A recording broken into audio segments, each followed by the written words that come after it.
Hey guys, Doitonadime here. So one of my subscribers on my other channel asked if I would do a video about how to save money with a Keurig. So these are just a few tips and tricks that I have learned along the way.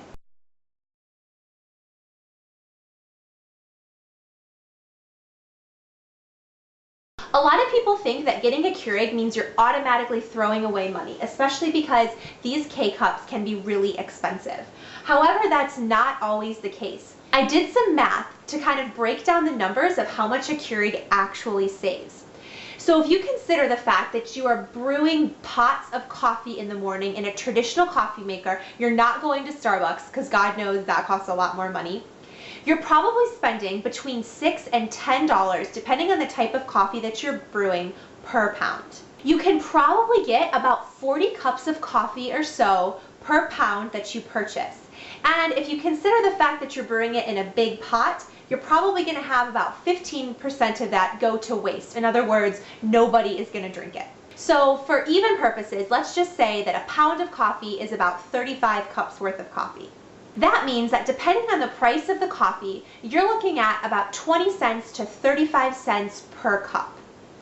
Now, if you think about the Keurig, basically the cheapest that I have found based on price, and you always want to check that whenever you're buying K-Cups, is about 40 cents per K-Cup. That's an extremely good deal and what I consider my stock-up price. So if by brewing coffee normally you're spending about 20 to 35 cents a cup, 40 to 50 cents a cup really isn't a huge significant difference. And over the course of a year, that's going to equal less than $100 of difference between brewing your coffee by hand and brewing it in a Keurig. And the way I see it, the Keurig in the morning is so much easier. I don't even have to think about it. I just go put my K-Cup in and I can get out the door and go to work.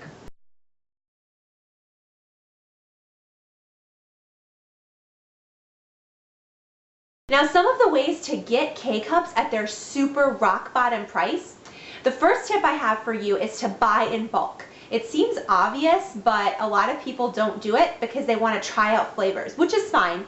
But as soon as you get the flavor that you like, buy it in bulk. I've found that the biggest sales come on Fridays at Amazon.com. So on Friday, check Amazon.com to see if they have any K-Cup deals. On Amazon, I would say anything between 40 and 50 cents a cup is a pretty good deal and a good stock-up price.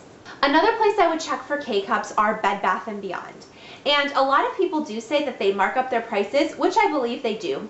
But if you have one of those high value $5 off a $15 purchase, you can actually use one of those coupons for every $15 you spend. So if you're stacking up your coupons, you can save a significant amount of money and probably get your K-Cups for around 40 to 50 cents a cup. I would also say that Sam's and Costco tend to have pretty good deals on K-Cups and they go on sale. There is a knockoff brand that you can get at Costco. I think it's the Kirkland brand, and Sam's Club has one as well. A lot of those are pretty shoddy and you're not really going to find a good K-Cup, but if you look online at the reviews, any ones that have 5 stars are usually a pretty good product. So even though it's not the K-Cup brand, like the actual Keurig brand, it still is probably going to be a good product because people like it. Another really less known place to get cheap K-Cups is actually Office Max and Staples. Quite frequently, they have big blowouts, like 50% off all of their office supplies, you know, like little candies and stuff like that. And people don't really think to go there for things like K-Cups. But if you combine those with coupons or just a general 50% off sale, you can get a really good deal on K-Cups. I'm talking like 35 cents per cup.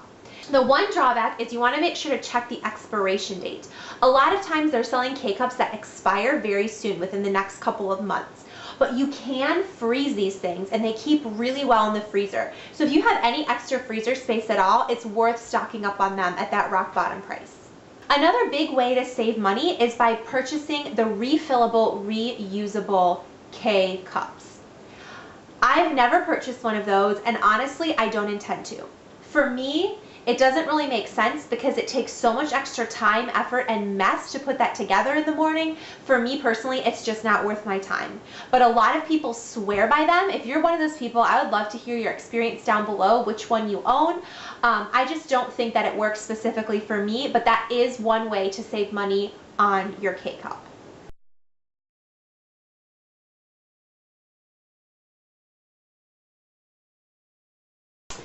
So in terms of K-cup storage and that type of stuff, I do have this little spinner. You can find these at Bed Bath & Beyond. They're usually around $20 or so with a coupon, but I have heard from some of my subscribers that they have seen these at thrift shops, so keep your eyes peeled for those. And in terms of extra storage in my kitchen, on the top of my microwave, I just keep this basket. Goodwill is a great place to find baskets and would be an awesome way to store the K-cups if you do not have this spinner. But I just organize mine in little rows, essentially from the darkest roast to the lightest roast in decaf, going from left to right. So that way when the spinner gets empty, I can take these out. But before I had the spinner, I just used the K-cups in the basket. So it was a very easy process. And I also just keep a jar of sugar on top of my microwave because I am crazy and I like to add sugar to everything. So I also add sugar to my coffee. I do love the Keurig that I have. If you don't have a Keurig and you're considering getting one, this is the one that I would recommend. It's a really good starter one. This was given to me as a gift, but this is the Keurig Mini. And it does all of the main stuff that you're going to need it to do in the larger versions. It's just way cheaper. I think this one is around $100. It's very inexpensive as far as Keurigs go, but it has the basic feature of being able to have the convenience of the K-cups.